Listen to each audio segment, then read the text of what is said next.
একদিন হযরত সুলাইমান আলাইহিসসালাম সাথী সঙ্গীদের নিয়ে সফর করছিলেন। পথিমধ্যে ছিল একটি বিশাল সমুদ্র।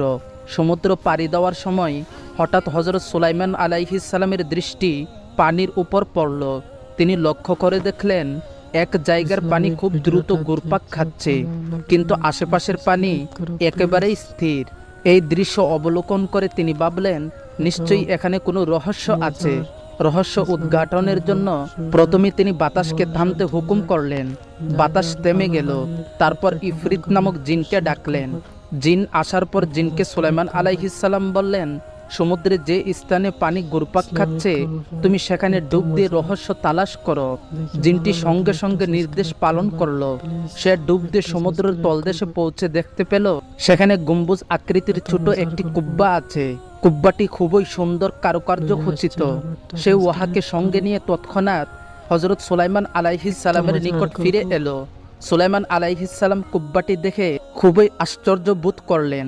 তিনি আল্লাহর নিকট দোয়া করে বললেন, হে আল্লাহ, তুমি তোমার অপরিসীম কুদরত দ্বারা এই কুব্বার দরজা খুলে দাও এবং আমাদের সামনে এর রহস্য উদ্ঘাটন করো। দোয়া শেষ হওয়ার সাথে সাথে কুব্বার দরজা খুলে গেল। দেখা গেল উহার ভিতরে এক সুন্দর সুদর্শন যুবক সিজদায় পড়ে আছে।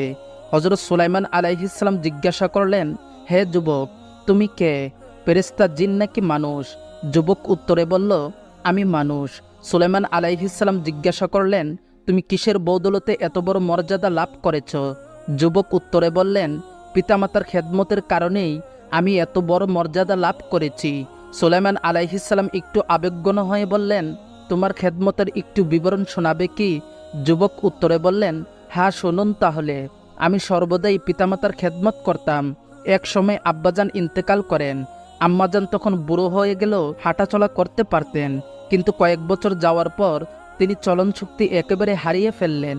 কারো সাহায্য ছাড়া কিছুই করতে পারতেন না। তখন থেকে আমি তাকে পিঠের উপর নিয়ে চলতাম, তার যেন কোনো ধরনের কষ্ট না হয় সেই দিকে আমি সতর্ক দৃষ্টি রাখতাম। একদিন আমার প্রতি সন্তুষ্ট হয়ে আমার মা আল্লাহর নিকট দোয়া করলেন।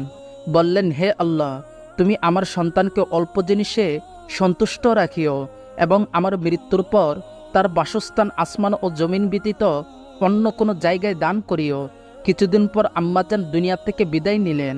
তার ইন্তেকালের পর একদিন আমি সমুদ্রের পাশ দিয়ে যাচ্ছিলাম। হঠাৎ সেখানে একটি কুব্বা দেখতে পেলাম। কুব্বাটি দেখে আমার মনে কৌতূহল জাগলো।